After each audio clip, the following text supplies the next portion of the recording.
les Sénégalaises et les Sénégalais, cadres de notre pays, qui ont décidé de venir militer dans notre parti.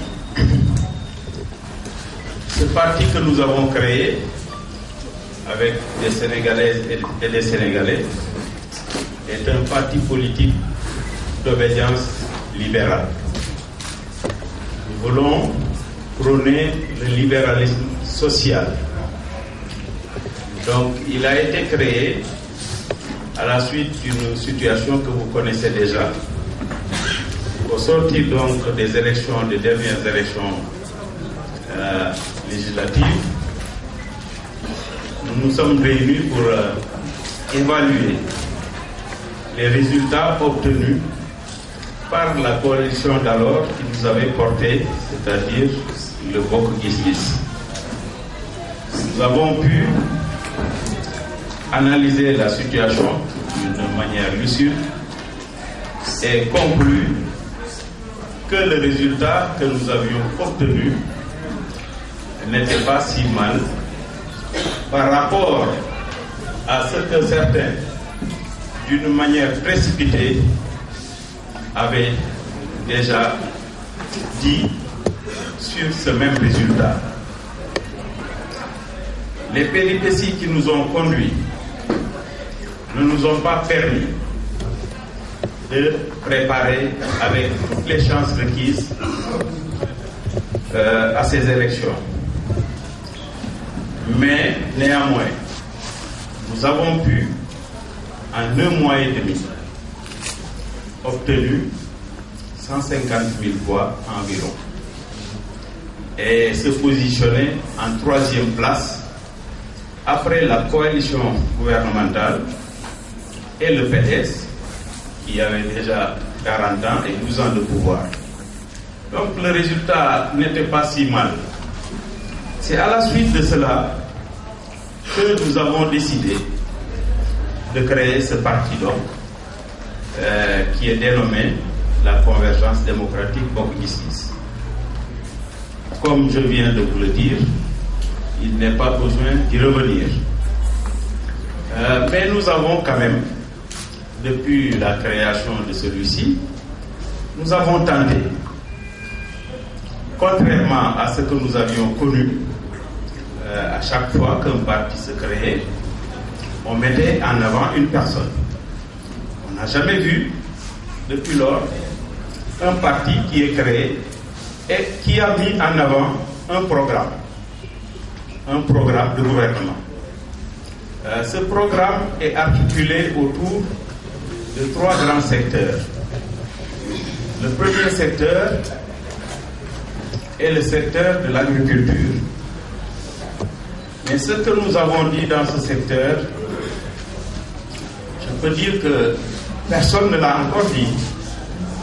Parce que ce que nous avions connu jusqu'alors, c'est l'agriculture essentiellement tournée vers une culture de rente, c'est-à-dire l'arachide. La Convergence démocratique Bokk Gis Gis a innové dans ce domaine. Parce que nous nous sommes dit que notre pays est grand importateur de produits alimentaires. Commencer par le riz, le blé, le maïs, et j'en passe, la pomme de terre, l'oignon, même les fruits et légumes, aujourd'hui sont importés par notre pays. Nous avons dit que notre programme sera axé d'abord sur la satisfaction des besoins alimentaires des Sénégalais. Et nous avons appelé ce programme « Le Sénégal nourrit les Sénégalais ». C'est important parce que notre pays dépense des ressources très importantes. Des ressources évaluées à près de 500 milliards de francs CFA pour importer ces mêmes produits alimentaires.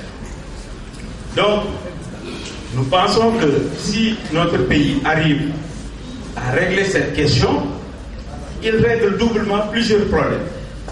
Il y a le problème des chômages auquel notre pays peine à trouver des solutions.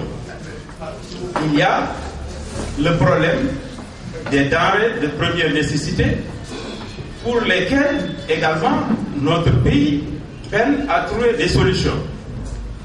Et il y a également d'autres problèmes que je vais évoquer plus tard.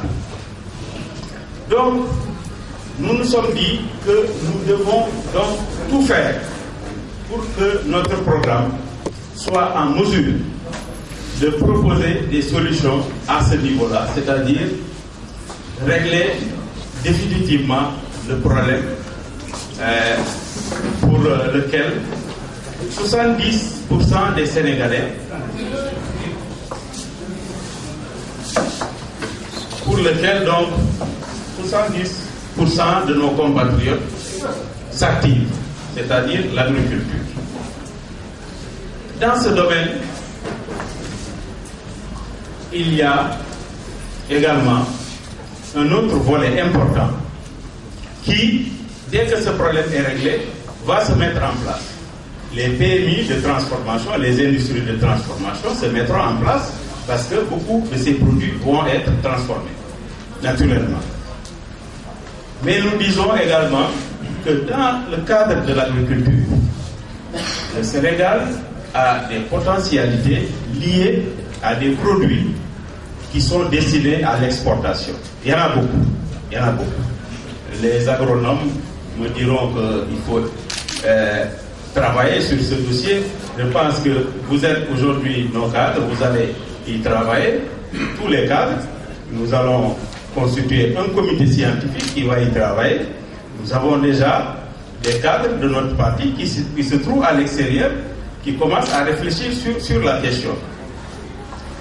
Alors, donc, je disais que ces produits d'exportation sont importants au Sénégal.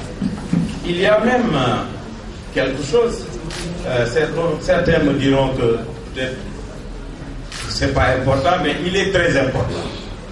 Notre pays a une zone agricole très riche, les Niayes, où la culture de la fleur peut prospérer d'une manière inestimable. Et certains ne connaissent pas ce que la fleur peut rapporter, l'exportation de la fleur, mais c'est une vraie richesse. Je ne parle pas de la mangue et d'autres produits d'exportation que nous pouvons exploiter. Alors, mais nous disons également que nous ne pouvons pas avoir ce programme sans que l'agriculture ne dépende plus de l'hivernage. Il nous faut aller vers une agriculture irriguée. Pour cela, nous avons au nord du Sénégal, notamment dans la vallée, le Sénégal dispose de 240 000 hectares de terre, où seuls 35 000 hectares sont aménagés. Donc, il y a là un potentiel à exploiter. Nous avons Casamance. On dira qu'aujourd'hui, on ne peut pas compter sur la Casamance compte tenu de la rébellion, mais ce problème va être réglé. Inch'Allah.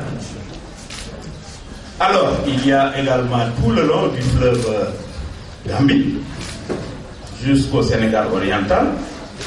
Et il y a à l'époque un projet important que le président Senghor avait initié dans la région du Sénégal oriental qui s'appelait les Terres Neuves. Malheureusement, il n'y a pas eu de suivi et aujourd'hui, on a oublié ce projet, mais c'était un projet important. Et notre programme prévoit de cultiver tout le blé que nous avons besoin pour nourrir les Sénégalais dans cette partie du Sénégal. Donc, il y a donc des zones où il y a beaucoup d'eau. Mais sur le reste du Sénégal, aujourd'hui, la situation hydrographique de notre pays nous permet de pouvoir prévoir demain de sortir cette eau et de la mettre à la disposition de nos compatriotes. Donc, c'est un programme ambitieux.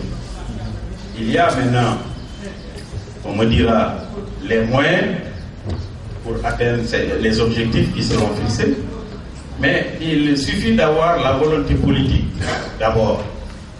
Parce que, contrairement à ce qui s'est fait jusqu'à présent dans notre pays, où une enveloppe de 30 milliards est investie chaque année dans l'agriculture, nous prévoyons de mettre suffisamment les ressources qu'il faut dans le budget national. Évidemment, à côté, il y aura les bailleurs de fonds. Dès qu'il y a un programme important, les bailleurs de fonds viendront soutenir ce programme. Et les pays amis.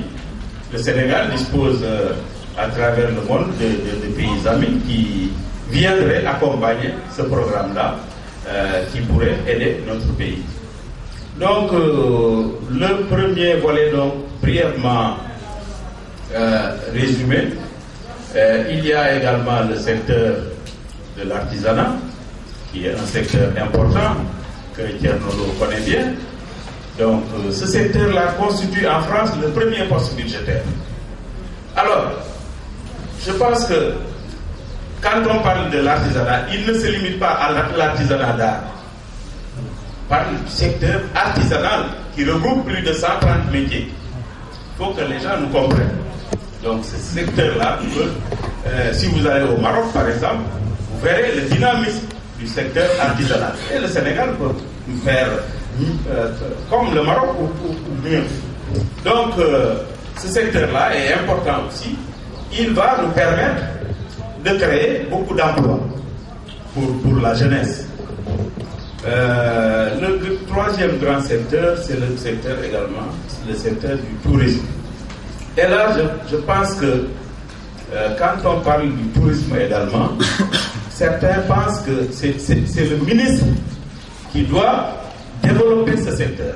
Un ministre ne peut pas développer. Un ministre applique une politique définie pour le développement d'un secteur. Mais le ministre ne peut pas développer le secteur. Le secteur touristique aujourd'hui a besoin d'une définition de politique qui puisse le sortir de la situation dans laquelle il se trouve. C'est donc le président de la République qui doit définir une politique appliquée par le ministre. La destination au Sénégal aujourd'hui coûte cher, tout le monde le dit. En plus de ça, c'est pourquoi les promoteurs touristiques ne viennent plus au Sénégal. Qu'est-ce qui nous manque au Sénégal pour que ce secteur soit dynamique? Je pense que ce qu'il nous faut, c'est des infrastructures comme on en trouve au Maroc ou en Tunisie. Grands hôtels où il y a des centres de remise en forme, parce que le touriste qui vient, il a besoin de se remettre en forme. Ensuite, tout maintenant les activités qui peuvent intéresser ces mêmes touristes, c'est-à-dire les terrains de golf et autres. Donc, dans ce domaine-là, le Sénégal également peut exploiter les potentialités qu'il a dans ce secteur important que beaucoup de pays aujourd'hui considèrent comme un secteur important pour la création de richesses dans un pays. La France aujourd'hui, la France est la première destination touristique au monde, avec près de 60 millions de touristes par an. Nous avons vu des pays récemment, la Turquie aujourd'hui, qui a pris la décision de développer ce secteur, il y a quelques années, aujourd'hui est à 32 millions de touristes annuellement et a développé beaucoup d'activités autour de ce grand secteur. Donc c'est un secteur important. Et dans ce secteur, le Sénégal a une vraie carte à jouer. Nous avons aujourd'hui toute la grande côte du Sénégal, nous avons les îles du Saloum, nous avons la Casamance, nous avons le Sénégal oriental où on peut développer un grand tourisme de chasse. Nous avons même aujourd'hui la possibilité de développer un tourisme rural. Il suffit d'avoir les infrastructures dans les zones rurales et ça aurait intéressé un certain nombre de touristes qui auraient souhaité connaître la manière de vivre des Sénégalais. Donc, il y a beaucoup de cartes à jouer dans ce domaine-là. Mais je crois que si nous développons ces secteurs, il y a d'autres secteurs qui vont nécessairement être poussés par ces mêmes grands secteurs que nous considérons comme des secteurs qui vont tirer notre économie. Mais il y a également les services qui sont importants, qui vont être entraînés par ces mêmes secteurs. Mais dans les services, il y a l'économie numérique aujourd'hui qui est importante à travers le monde, où le Sénégal a des potentialités également. Nous savons qu'après l'Afrique du Sud, la Tunisie, le Sénégal vient en troisième position en matière de nouvelles technologies. Alors que dans notre pays, les données informatiques de beaucoup de sociétés, des banques et de beaucoup de sociétés sont aujourd'hui traitées dans les pays étrangers, comme le Maroc, la Tunisie ou la France. Ça également, je pense que l'État du Sénégal doit aujourd'hui prendre les textes qui nous permettent de limiter les dégâts. Parce que je ne peux pas comprendre que le Sénégal forme la jeunesse dans ce domaine et que, également, cette même jeunesse ne puisse pas trouver les infrastructures ou en tout cas les sociétés pouvant les recruter pour exercer leur métier. Là également, il y a quelque chose à faire. Je crois que dans le domaine des services également, le Sénégal aujourd'hui peut jouer un rôle important.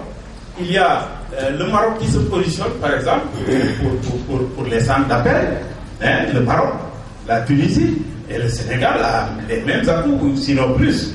Donc là également, nous devons promouvoir ce service-là qui peut employer beaucoup de jeunes. Donc, c'est un résumé que j'ai voulu faire devant vous pour ce qui concerne donc un peu le programme que nous voulons proposer aux Sénégalais. Aujourd'hui, cette réunion nous permet d'abord de nous connaître, parce que je n'ai pas encore rencontré la plupart d'entre vous, et également vice-versa, mais vous dire également que le parti compte sur ces cadres pour d'abord mener la réflexion autour des grands thèmes qui intéressent notre parti et le Sénégal. Vous devez également jouer un rôle avant-gardiste, parce qu'un parti, ce sont ces cadres qui jouent ce rôle-là. Dans la réflexion, je vais peut-être, comme nos amis journalistes sont là, je vais comme ça, dans les propositions pour les réformes en matière institutionnelle. Ce que nous avons déjà réfléchi sur un certain nombre de thèmes. Parce que nous pensons que, politiquement parlant, le mandat du président de la République est limité. Mais on ne parle jamais des autres mandats, des autres élus, des députés, des maires, des conseillers. Nous pensons que tous les mandats électifs doivent être limités. Pourquoi? Parce que notre pays aujourd'hui a un personnel politique important. Et ce personnel politique-là ne contribue plus au développement de notre pays. C'est des Sénégalais improductifs, qui ne produisent pas et qui consomment, qui ne comptent que sur la politique. C'est pourquoi notre parti veut faire la réforme de limitation de tous les mandats. Cela a l'avantage également de permettre au plus grand nombre de Sénégalais de participer aux jeux politiques. Il n'y a que des avantages, il n'y a pas d'inconvénients. Quelqu'un qui est député pendant 100 ans, il est là, il est amorti, alors que si on fait 2 mandats, je pense que pour permettre même à la jeunesse de venir et de jouer un rôle,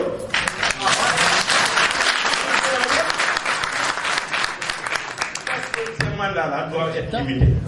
On me dira que Une fois, j'en ai discuté avec des parlementaires français. Et une dame m'a dit, oui, monsieur le président, vous avez raison, mais un maire qui est aimé par ses populations. Je dis, mais c'est la même chose. Et un président qui est aimé par son peuple. On a vu le cas de Lula au Brésil. Il a fait 2 mandats. Tout le monde voulait qu'il reste, mais il est parti. Mais cela n'a pas empêché au Brésil de continuer à faire des progrès. Et je pense que apporter du sang neuf n'est que bénéfique pour notre pays. Donc, notre parti va, vous les cadres, vous allez réfléchir autour de ce thème et notre parti va porter cette proposition au plan national. Je pense que ça, également, nous devons réfléchir pour que notre pays fasse des pas en avant, dans tous les domaines. Dans le domaine économique, mais dans le domaine politique également. Notre pays, aujourd'hui, en matière de démocratie, a atteint un niveau inégalable en Afrique. Je pense que c'est comme ça. Le Sénégal doit être toujours un exemple dans ces domaines-là. Donc, c'est à nous, Sénégalais, de pousser la réflexion et de pouvoir toujours porter cette réflexion très haut, de faire des propositions pour que notre pays soit toujours un pays regardé à travers le monde. Nous sommes un petit peuple, un petit pays, mais quand même, je pense que cela, aujourd'hui, nous devons reprendre le flambeau. Aujourd'hui, le Sénégal, en matière de sport, malheureusement, nous sommes en train de jouer la Coupe d'Afrique, mais malheureusement, notre pays est absent, alors que avant, nous avons de grands sportifs, de grands footballeurs. Peut-être que c'est un problème d'organisation qui a fait que le Sénégal n'est pas présent à la Coupe d'Afrique. Mais les équipes qui sont présentes ne sont pas meilleures que le Sénégal, malheureusement. Mais nous devons y travailler pour quand même demain avoir la perfection et pourquoi pas gagner la Coupe d'Afrique. Il n'est pas normal. Le Sénégal est le premier pays à avoir gagné la Coupe de l'AOF avant. Mais depuis, ça s'est limité à ce niveau-là. Pourquoi le Sénégal ne peut plus gagner? Ça aussi, c'est une question pour laquelle nous devons réfléchir. Donc, voilà brièvement résumé ce que je voulais vous dire. Et puis, vous dire également que le parti que nous avons l'ambition de bâtir ensemble veut s'inscrire dans la démocratie. Nous l'avons dit, nous avons pris un engagement devant le Sénégal et les Sénégalais. Et nous voulons que cet engagement soit respecté. Nous voulons que les différentes structures du parti soient fondées sur la démocratie. Nous avons créé le parti, mais jusqu'à présent, nous n'avons pas d'instance provisoire. Parce que nous ne voulons pas que demain, après le placement des cartes, que les personnes qui étaient choisies dans les instances provisoires pensent que c'est elles qui doivent diriger le parti. Ceux qui dirigeront le parti seront désignés par les différentes bases. Et c'est comme ça à tous les niveaux. Nous voulons que notre parti également opère les grandes ruptures par rapport à ce que nous avons connu dans nos partis traditionnels. Parce que le copinage sera banni. Et nous allons travailler dans ce sens pour donner la parole aux militants.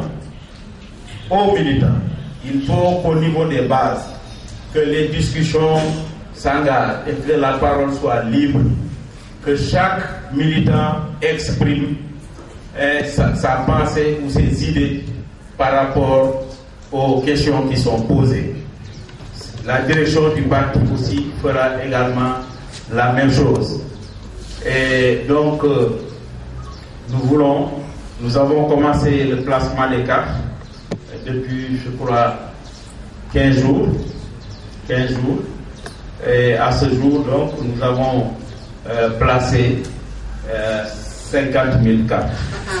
Nous avons, c'est parce que c'est un peu lent, parce que nous avons un système qui nous permet, qui nous a permis d'informatiser le placement des cartes. Nous avons un logiciel qui va nous permettre, à chaque fois qu'on fait le placement des cartes dans une localité, un double emploi ne peut pas se faire dans notre système. Et c'est comme ça dans tout le Sénégal.